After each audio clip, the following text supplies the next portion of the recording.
All right, graphing polynomials.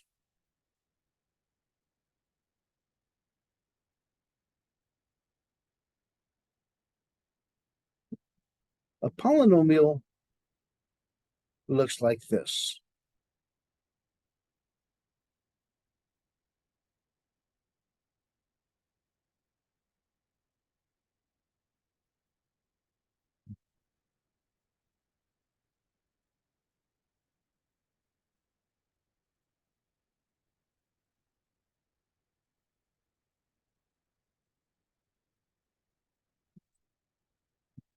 Because the first thing you want to do whenever you get a polynomial equation is set it up in decreasing order. What does that mean? Set it up how? What do you make it decreasing?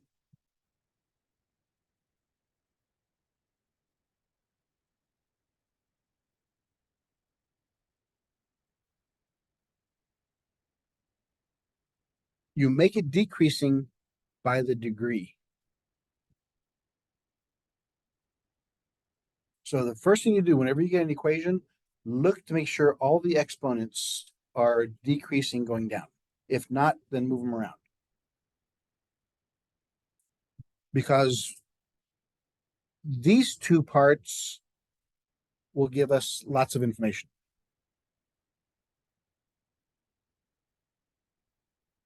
This first part is called the leading term.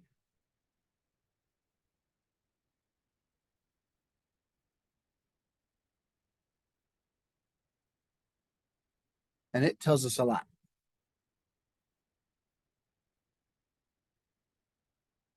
With the coefficient and the degree, we can determine the shape of the graph. Is it opening up? Is it opening down? Is it opposite directions or what? Just by looking at that. So we know the basic shape of it. Also, by the degree, it tells us the maximum number of solutions we can have. Solutions are x-intercepts. So whatever that exponent is, that tells us that's the maximum number of solutions we can have. But we have to have at least one if it's odd. Why? We can have, if it's even, we can have no solutions.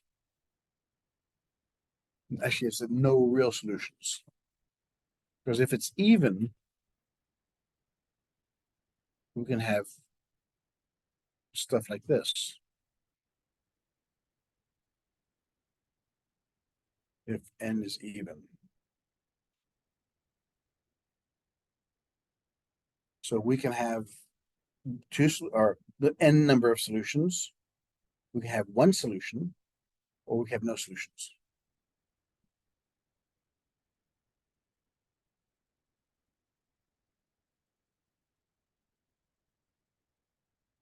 If it's odd,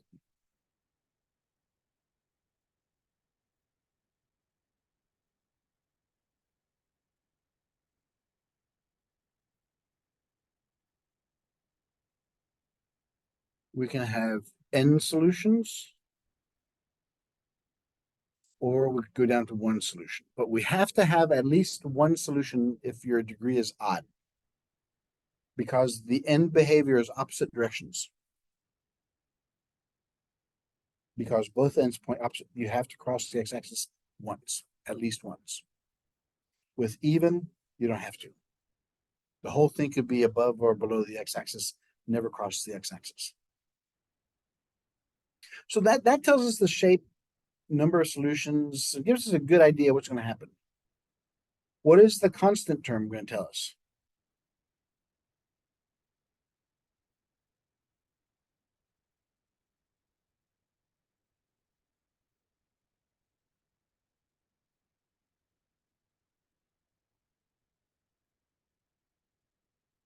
What is a constant term going to tell us?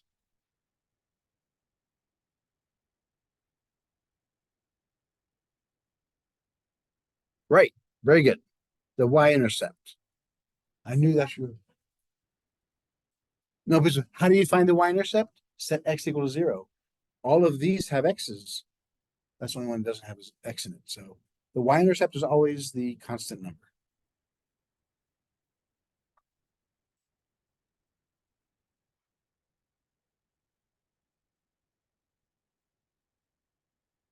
So now, let's take what we know so far and start expanding on our polynomial graphing techniques.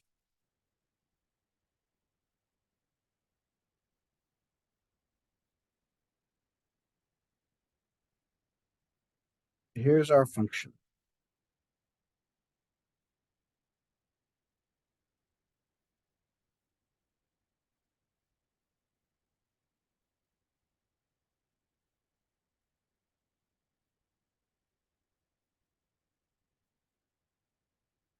So what do we know about this function?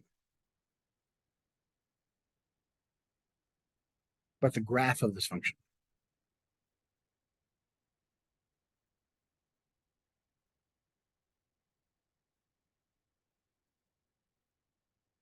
It's even, so what does that mean? No, you're sure. They're both going, the end behavior is the same way. Up or down? Down, because it's negative. Very good. Yeah, you're right. You're both directions same. You're right. It's down because it's negative. What's our y-intercept?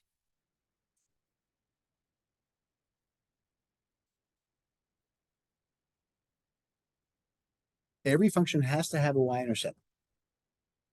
Every continuous function has to have y-intercept. How do you find the y-intercept?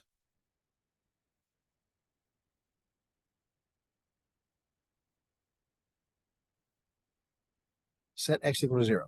If you set x equal to 0, what do you get?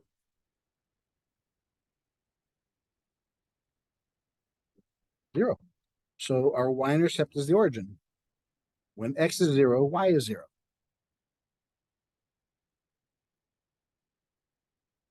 Okay, so the first thing we do is find the x-intercepts or the solutions. How do we do that?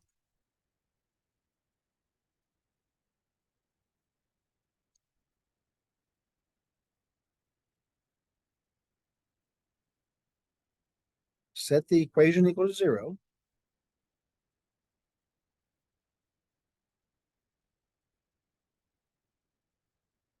And solve for x.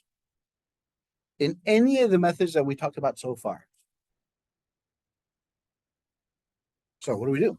We have our function here. What do we do? Set it equal to 0.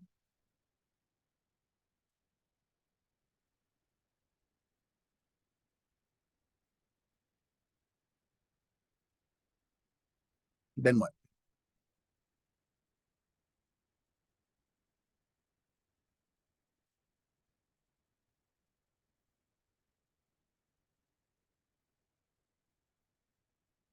Set it equal to 0. How are we going to solve the right-hand side?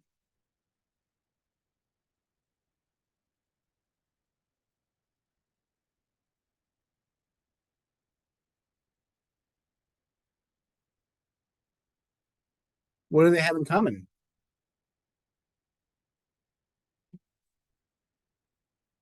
How many x's?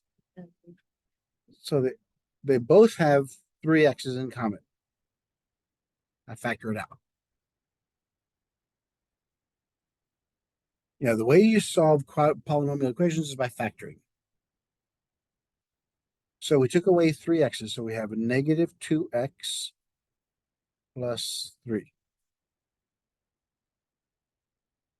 Now what do you do?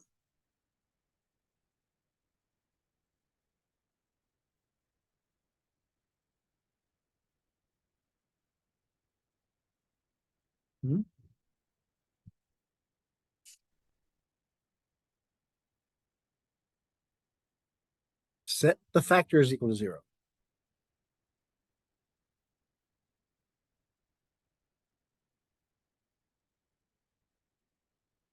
So the factors are x cubed. Set that equal to 0. Negative 2x plus 3. Set that equal to 0.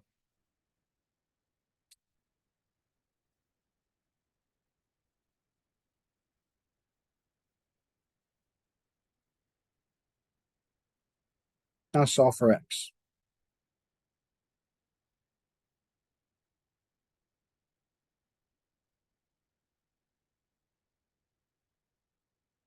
How do you solve for x in the first one?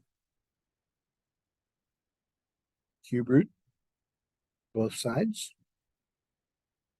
So x is equal to 0. Well, we know that because the y-intercept is the origin. So we know x equals 0. And for the other one, since that one's negative, let's move that over.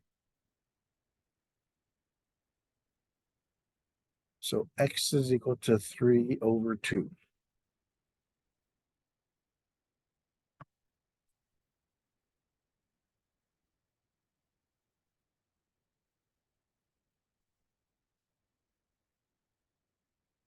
Which is 1 1/2. So we have another.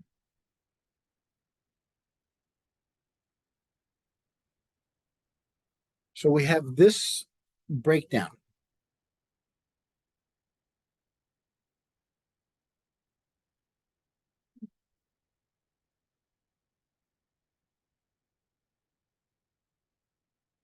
So what do we do now? Now we got to figure out on each of these intervals, is the graph above or below the x-axis? How do we do that?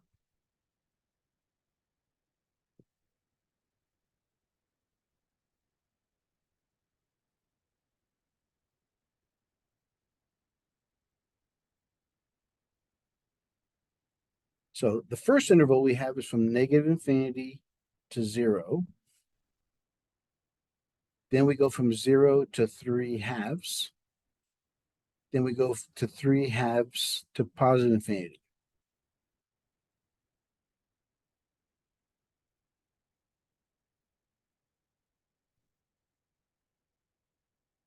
Because these solutions are called our critical points.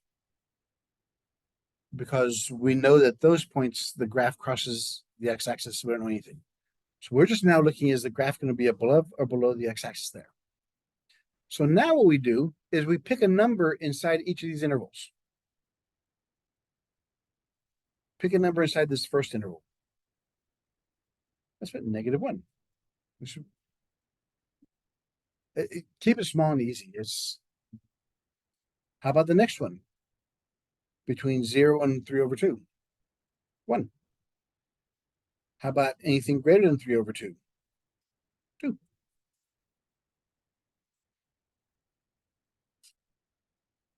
So now what we do with these are called our test values.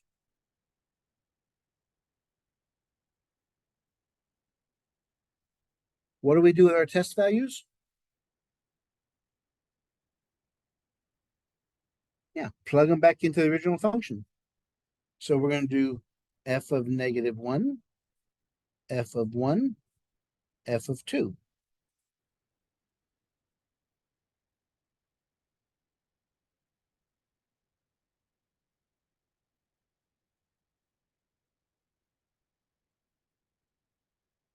So at this point, it may be easier to use the factored form instead of plugging it back to the original equation. So what we have here is this. We have -1 cubed, -2 times -1 plus 3. What's -1 cubed?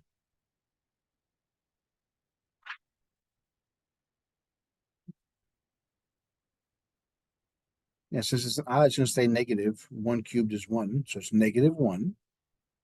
-2 times -1 is 2, which makes it -5. So this one is -5.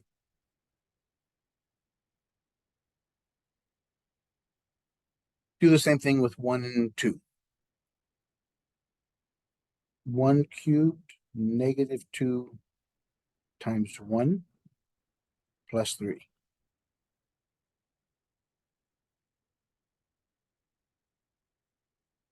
1 cubed is 1. -2 times 1 is -2. Plus 3 is 1. So the answer is 1.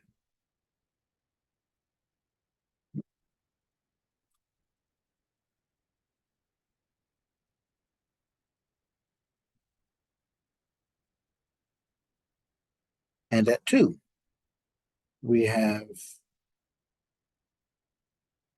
2 cubed, negative 2 times 2 plus 3.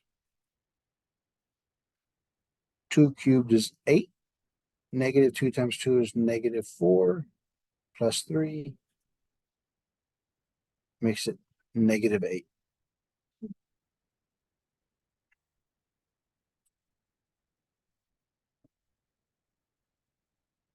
So far, so good.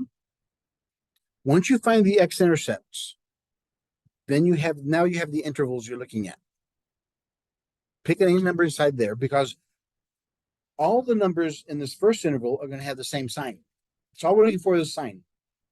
In this first interval, will the graph be above or below the x-axis?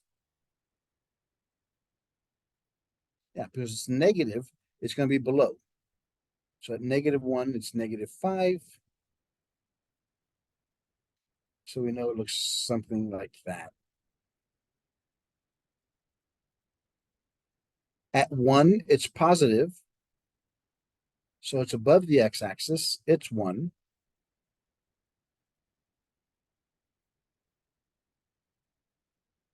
And at 2, it's -8. It's all the way down here.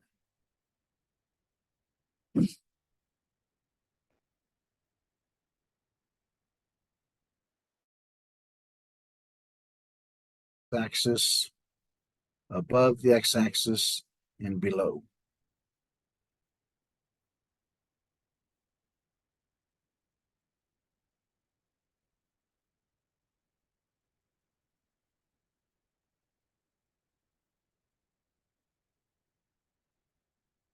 How do we also know? We also could have done this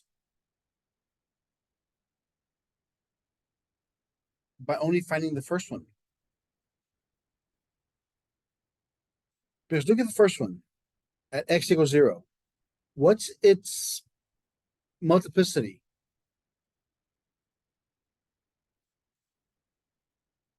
It's odd, so it crosses the x-axis at that point. The multiplicity of this one is also odd, so it also crosses. So after we found the first one, we knew it had to cross, and it had to cross the second one. So it has to look something like that. We don't know what happens in the middle here. But this is the basic shape of both ends pointing. Because remember, we're going to have at most 3 vertices. Ooh, that's another one to talk about.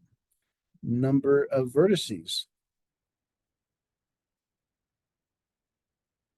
is n minus 1.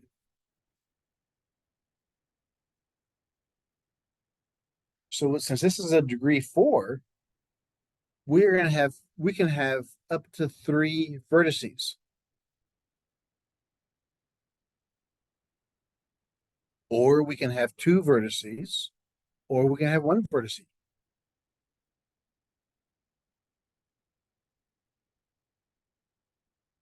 But again, this doesn't draw us the graph, it just gives us an idea what it looks like.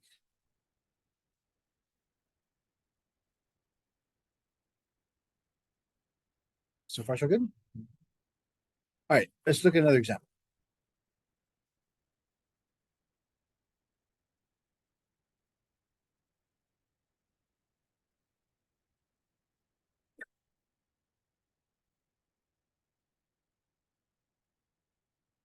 F of x equals 2x cubed plus x squared minus 8x minus 4.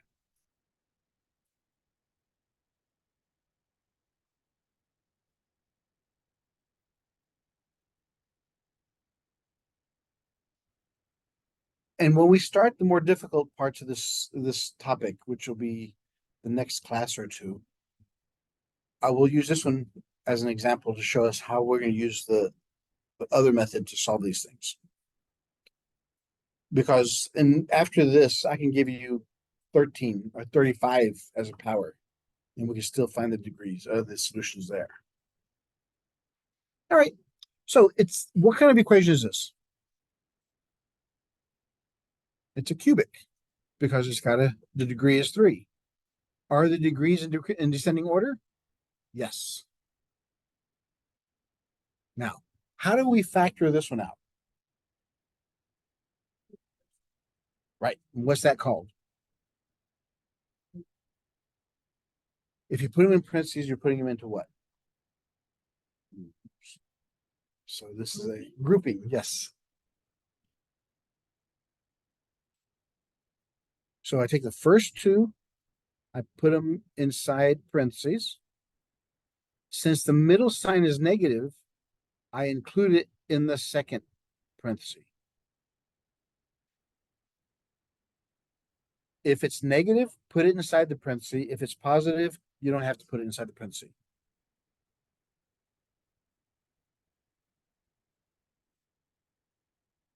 How many solutions are we going to have here, you think?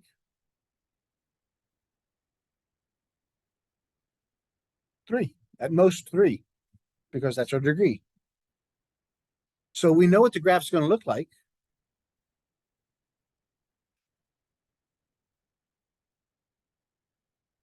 What do we know the graph's going to look like? Do we know any points by looking at the function? Yeah, the y-intercept is -4. What do we know about the end behavior? Yes, it's opposite directions, and since it's positive, it goes up to the right, down to the left. So it'll look something up here and down there. So let's finish using our grouping technique. What do they both have in common? What do these two have in common? X squared.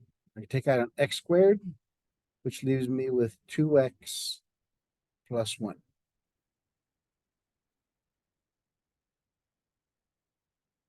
For some reason, students have a lot of problem is finding what goes out is easy. What goes inside the parentheses, more mistakes happen there. Whatever you factor out, divide both of these to see what goes inside the parentheses. So I took away 2 x's, so I only have 1 x left, so it's 2x. X squared divided by x squared is 1.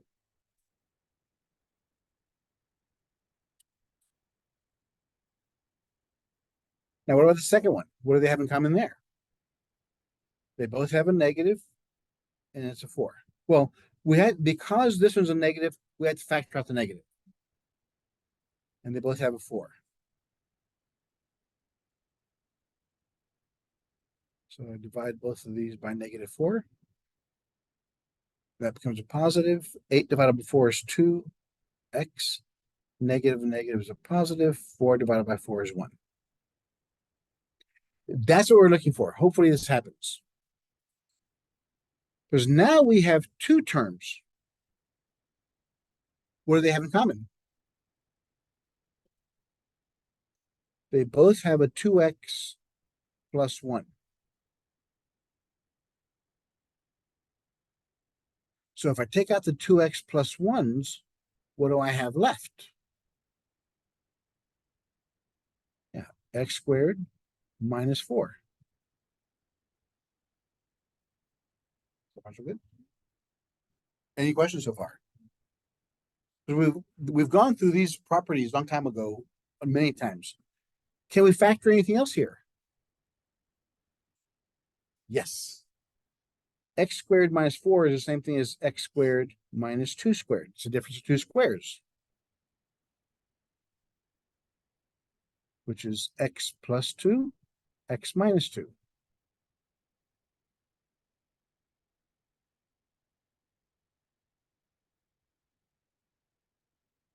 So these are our 3 factors, our 3 zeros. So what do we do now? Set it equal to 0. That means we set all of them equal to 0.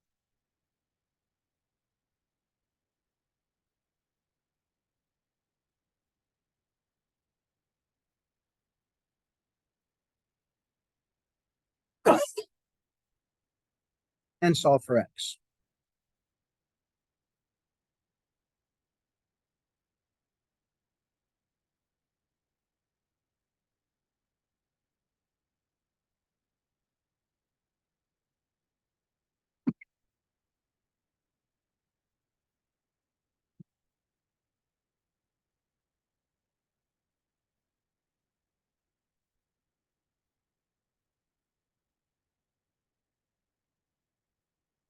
So if we look at this, we have at -2, we have an intercept.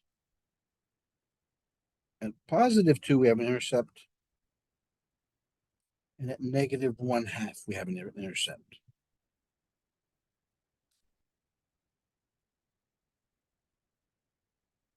So how many intervals do we have?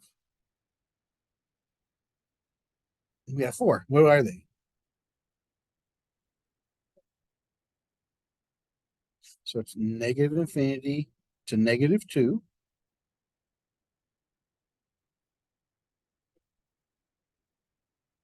-2 to -1/2.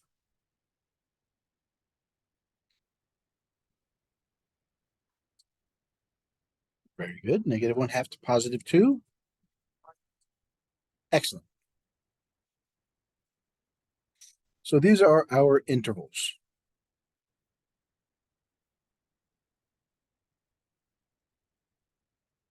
We need test values. So what test value you want to put in the first one?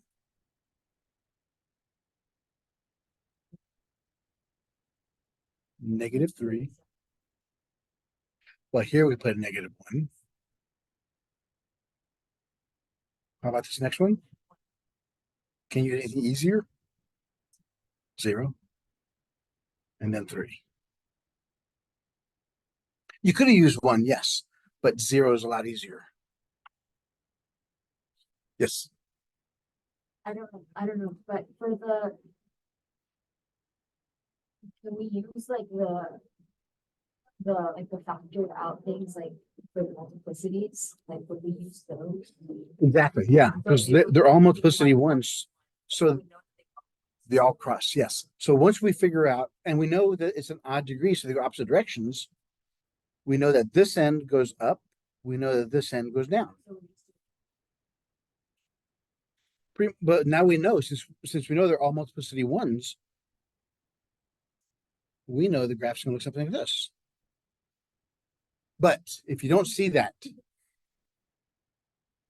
okay, we know it's an odd degree. So end behavior goes opposite direction.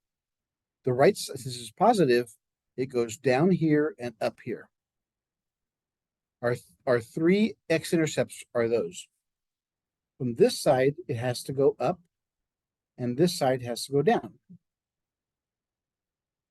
Because our factored form all have odd multiplicities, they cross. So the graph crosses the line there, crosses the line there, crosses that y-intercept, and crosses that too. So we know it looks something like that. But let's go ahead and do the long work. So let's plug those in. So we have -3, plug it in there. What do we get? Again, use the factored form if you can, if you believe it's accurate. So at -3, we have 2 times -3 plus 1, -3 plus 2, -3 minus 2. This is the first one.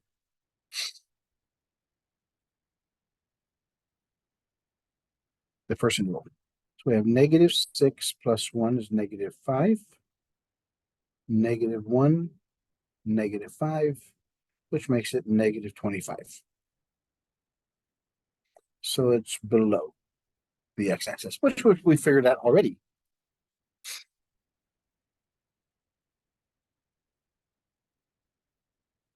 Then at f at -1, we get 2 times -1 plus 1, -1 plus 2, -1 minus 2.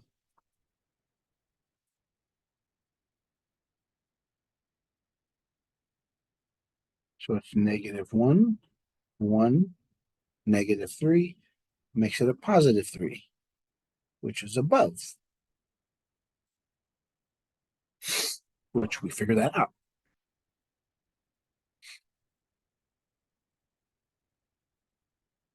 At 0, that's our y-intercept. We know it's -4. That's below.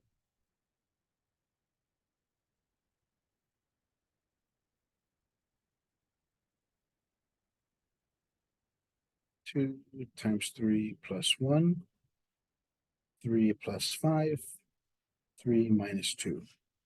7 plus times 8 times 1.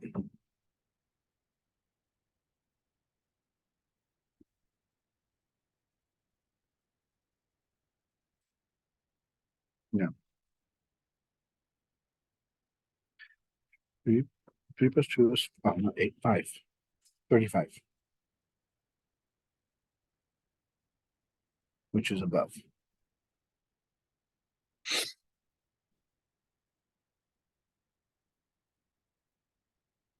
Ta-da!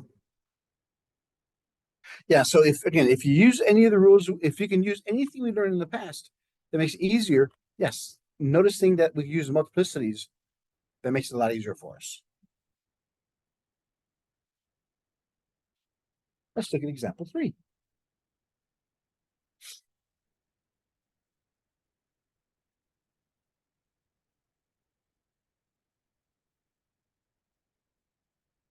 G of x equals x to the fourth minus 7x cubed plus 12x squared plus 4x minus 16.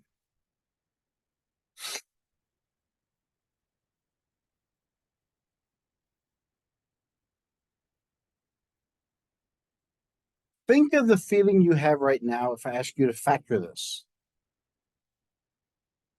And then on Wednesday, I'll ask you the same question after we learn how to solve this. Right now, you can't do it.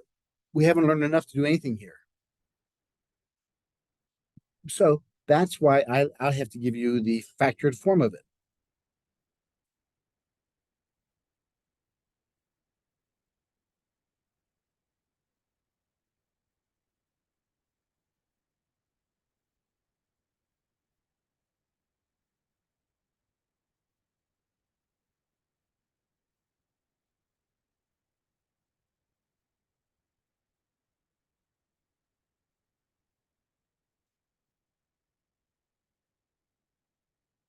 So what do we know?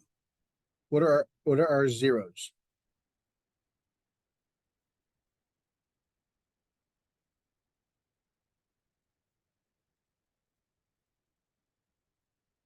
So our solutions, right, are -1,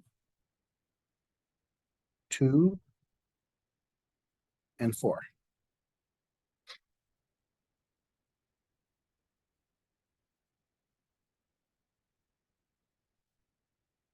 And also what I'm going to show you on Wednesday, I could have predicted that we'll have 2 positive answers and 1 negative answer. It's so cool. So we look at our intervals.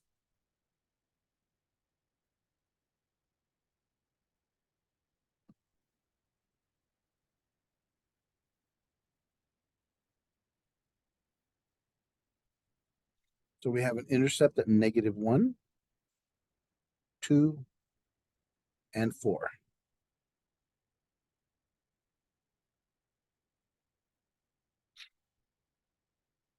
Okay, let me see if just by using what we've learned so far, you can tell me what the graphs are going to look like.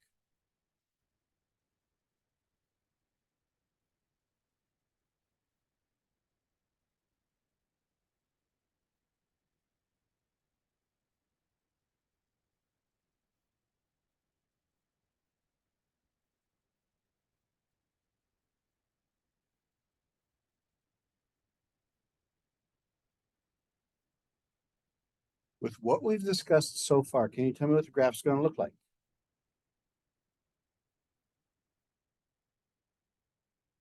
What's the shape of it? What's the end behavior? It's even, same direction. Is it up or down? Positive, so it's up. So we know that the graph from the end has to be going up. What's our y-intercept?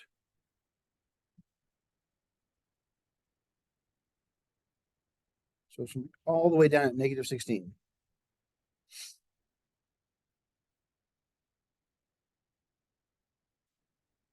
At negative 1, does it bounce or cross?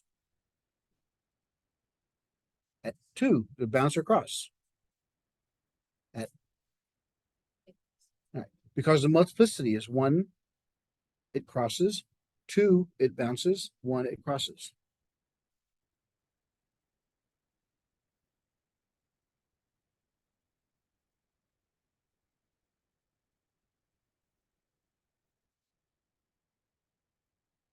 So that's what the graph's going to look like.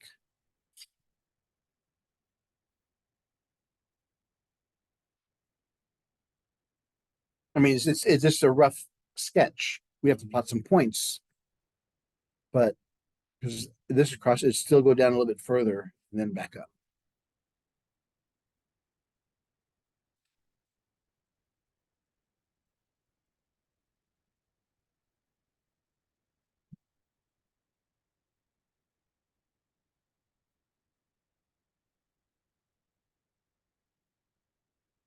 So here are the intervals. So the first one is from negative infinity to negative 1.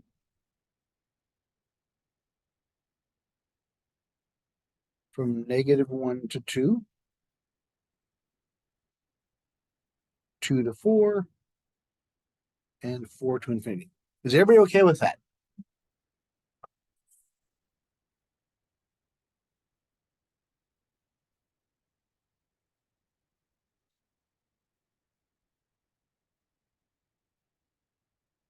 Find a test value.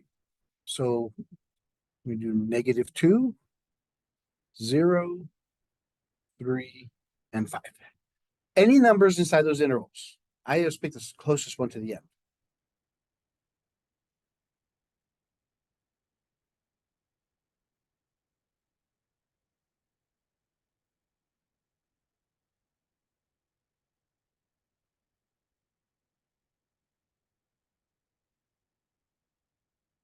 So now we plug them in there.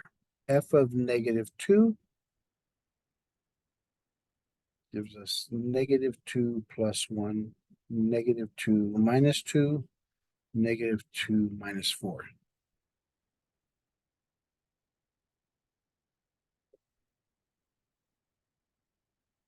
Equals negative 24, which is below. Oh, that's squared. So that means this is positive 16. I forgot the square. So it's negative 1, positive 16, negative 6. So it's positive 96.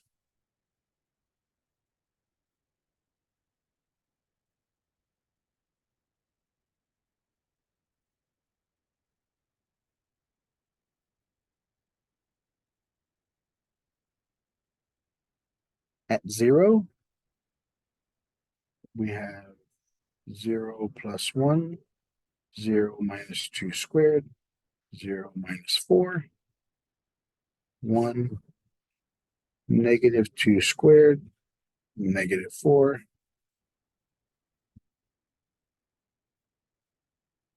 This is negative 16, which is below. Does everybody see what I'm doing here? So actually, you should not be bobbing your head up and down. You should be doing it yourself. You have the values, you have the equations, determine the values.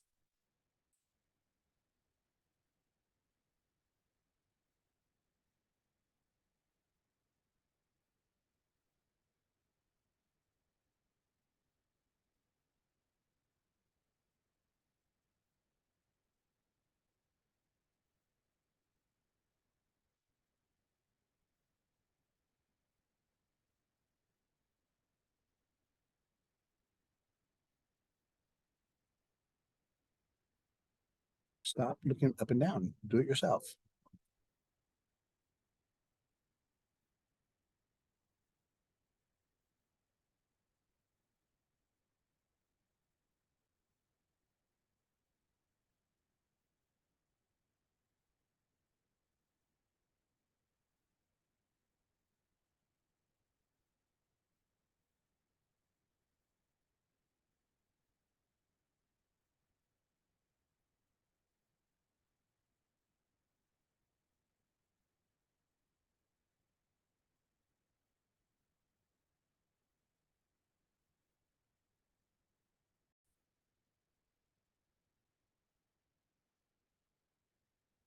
At 5, we get 54. We know it's supposed to be above the x-axis because of our graph. So again, this is, you could do it one of both ways. You could either, when you factor it, you could look at, is it above or below the x-axis? What direction is it going? Eventually, you have to plot points, which is the only benefit of this one, I think. Because without doing half the work, we knew what the graph's supposed to look like. This is just verifying it. So far, so good. So that helps us determine what the graph intercepts are and direction of the functions.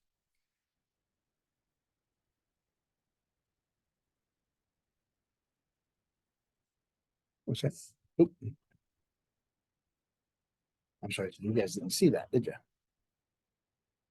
Yeah, so the f(x)(54), so it matches the graph itself.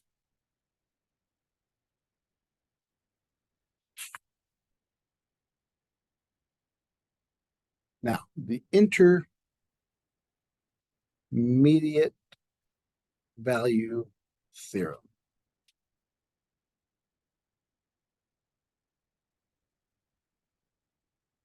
The intermediate value theorem is actually a pretty important function, but it's limited. It doesn't tell us where the x-intercept is. It just tells us that at least one exists.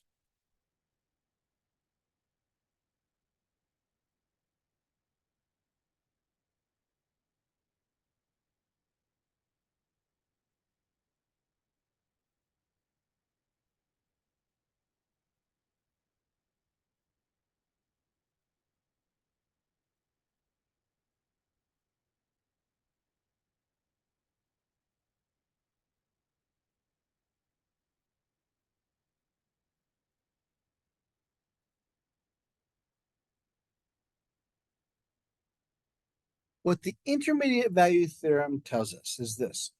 If you have a function that's continuous,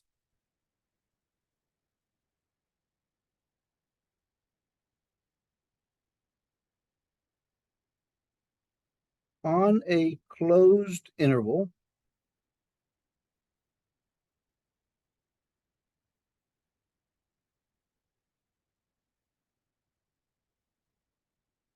AB,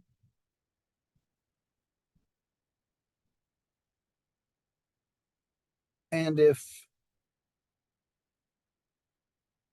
the functions, the y values, have opposite signs,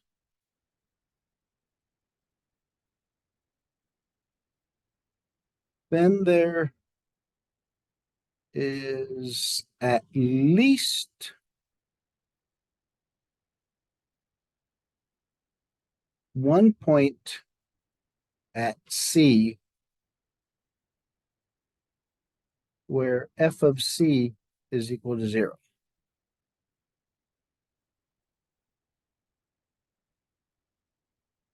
If f of A and f of B have opposite signs, it means one's positive, one's negative, and it's a continuous function, that means there's a value C somewhere between A and B, where C is inside the interval. There's a value C inside the interval AB that tells us that f of C equals 0. That's what it means. So f of A is positive, f of B is negative. That means there's a value here at C where f of C is equal to 0.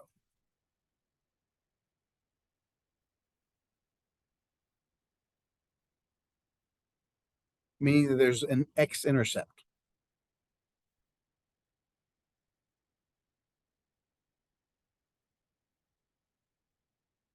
So now you see how limited it is.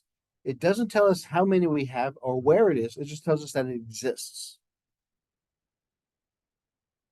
And there are multiple ways we could keep on shrinking f of A and f of B until we get to 0. or we can use factoring and figure out where it is. And only use the C values that's between A and B. So that's the intermediate value theorem. It's pretty important.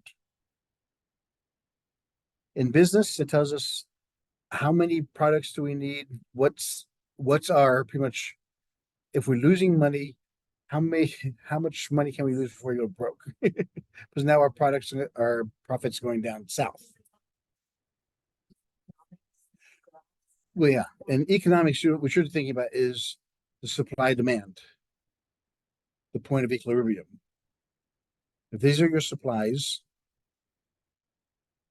and this is the demand, there comes one point where you have the optimal, at that point, you're making the most money. Because you make as much as people want and you make the most money. There's nothing on storage. Because anything you have in store in the locker room is wasted money. It's just sitting there doing nothing. Because after that point, demand keeps on rising, and if you don't make more, your supply dwindles. So yeah, that's the supply demand curve, which we're looking at here. Kind of we use the same concept there. So let me look at example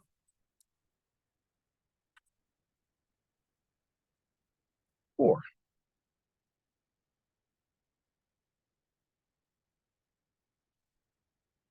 F of x equals x cubed plus x squared minus 6x, where a is -4 and b is -2. Determine whether at least one real zero exists in that interval. I could have also asked it to you this way.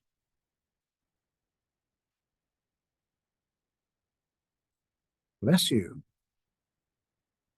Allergic to math.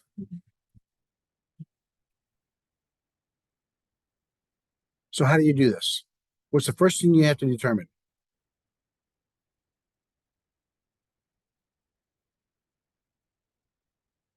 The first thing you have to do is figure out what f of A and what f of B are. Because the intermediate value theorem only works if they give us different signed answers.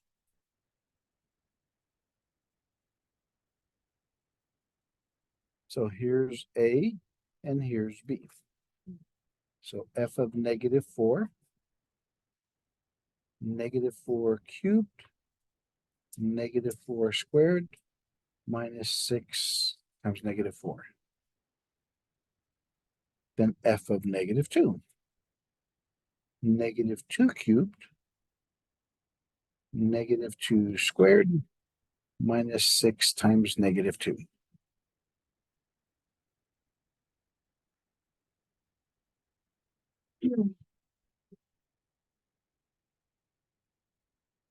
What is -4 cubed?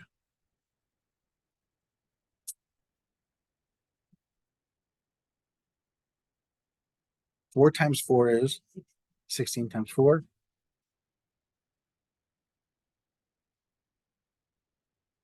You're getting there. -64 plus -4 squared, positive 16. A negative times a negative is a positive. 6 times 4 is 24.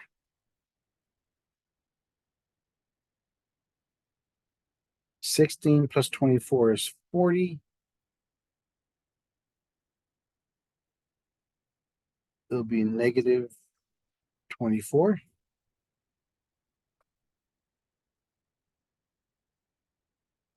We'll do the same thing now with the other one.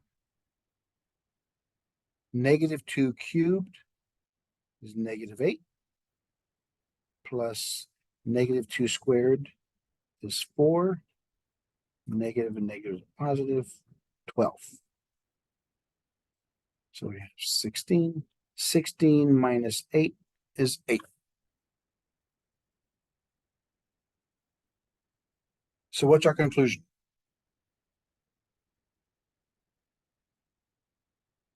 Because the question says, using the intermediate value theorem, determine, if possible, whether the function has at least one real zero between A and B. So what's the answer? Yes. There is at least one real zero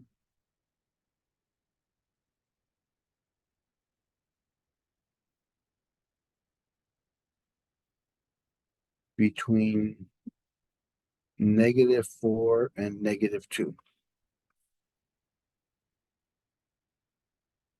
Because they're opposite signs.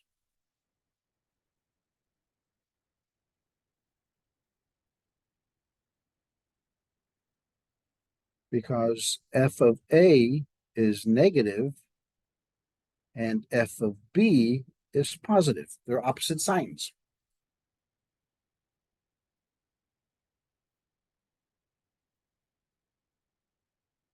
Make sense?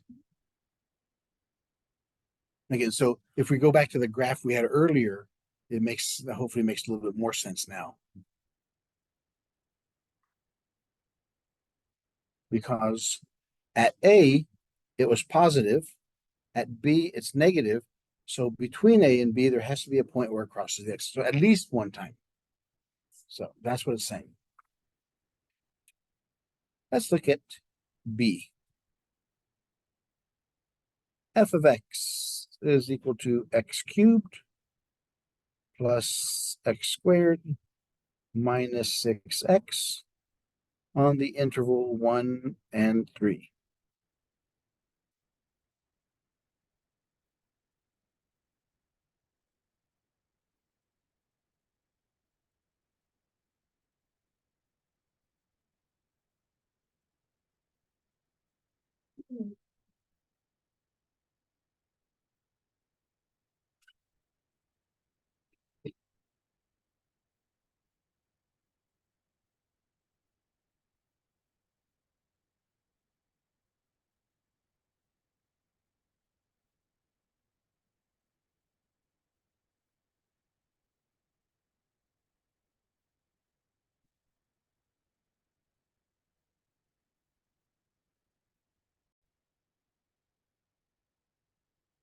So what we have to do is figure out what happens at both of these numbers.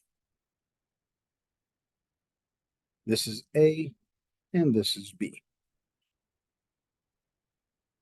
So we got -1 cubed plus -1 squared, 6 times -1, 3 cubed, 3 squared, minus 6 times 3. -1 cubed is -1. -1 squared is 1. These cancel, so it's +6. It's greater than 0. 3 cubed is 27. 3 squared is 9. 36 minus 18 is 18 also. So no, we cannot conclude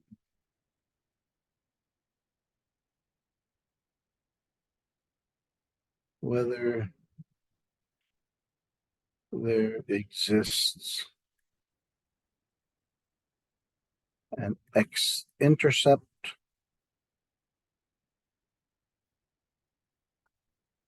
between -1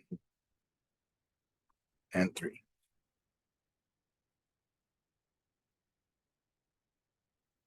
Because they're both the same sign. The possibility one can exist. I mean, we can have at -1 and at 3, you can have that.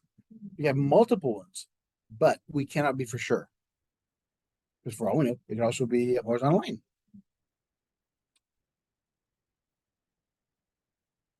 C. 1/3 x to the 4th minus x cubed from the interval -1/2 to 1/2.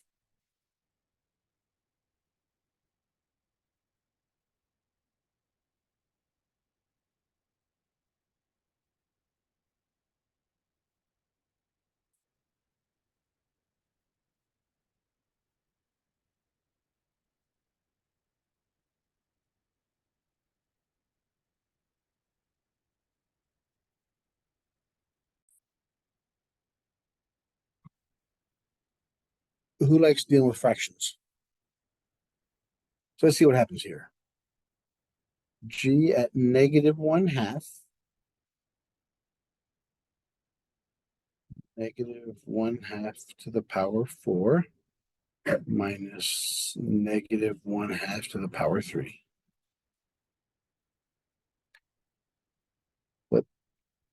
Now, what does this mean? First off, since it's an even exponent, that can't that gets rid of the negative. So this 4 goes on top and bottom. 1 to the 4th, or should we say even with 2, -1 to the 4th, and 2 to the 4th. -1 to the 3rd, 2 to the 3rd. Because that exponent distributes.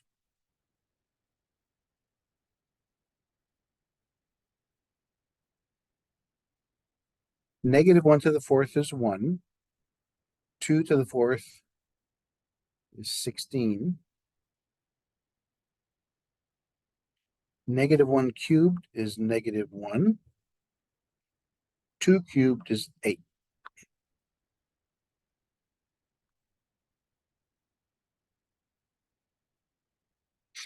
Negative and negative becomes a positive.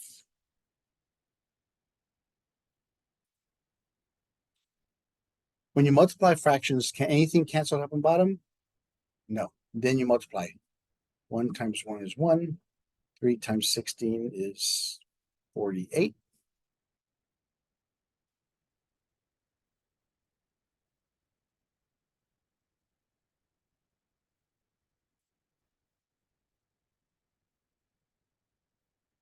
We know that this answer is going to be positive. We don't have to go any further. We know it's going to be positive because they're both positive. Remember, all we're looking for here is if f of a and f of b have different signs. The values are irrelevant at this point. It's 1/3, 1/2 to the 4th minus 1/2 cubed.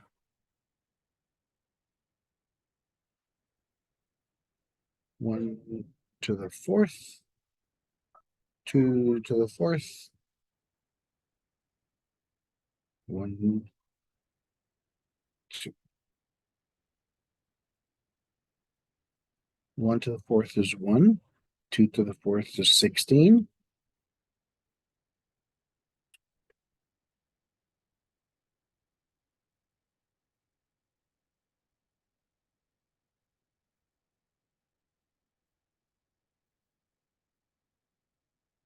So what can you tell me about this? I'm going to have a test in class one day, see exactly how much math everybody really knows. Because the more people I see bobbleheading on the basic stuff, the more worried I'm becoming. Is it going to be positive or negative? Negative. Why is it going to be negative? With what?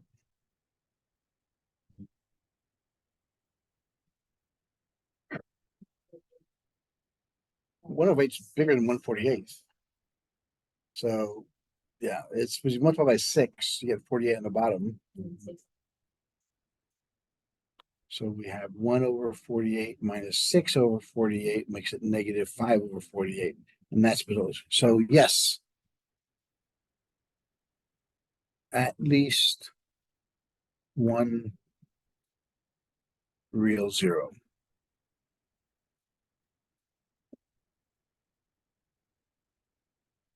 Because one answer is going to be positive, one answer is going to be negative. That means they're on opposite sides of the x-axis. So we'll have at least one real zero. And the last one.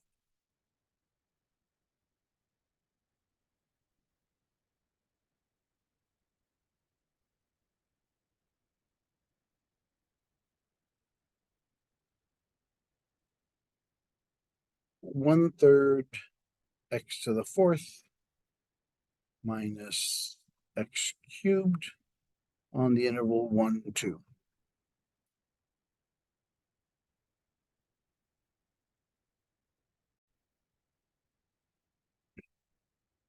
We're looking at x is 1, x is 2. We have 1/3 1 to the fourth minus 1 to the third, which is 1 times 1. 1/3 minus 1.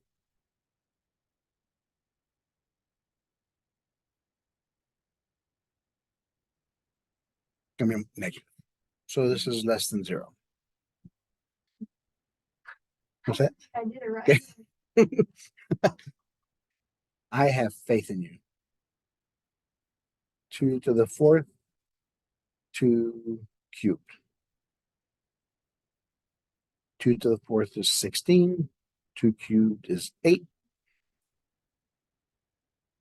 16 over 3, 8 over 1. Multiply by 3.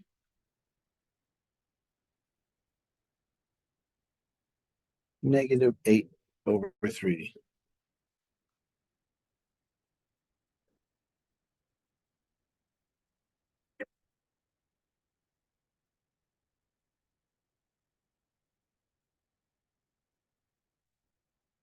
Doesn't that tell us that there's no x-intercepts in that function? No, it just tells us not between 1 and 2.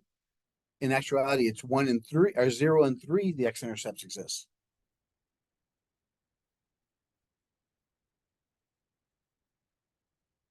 Okay, that's it for that section.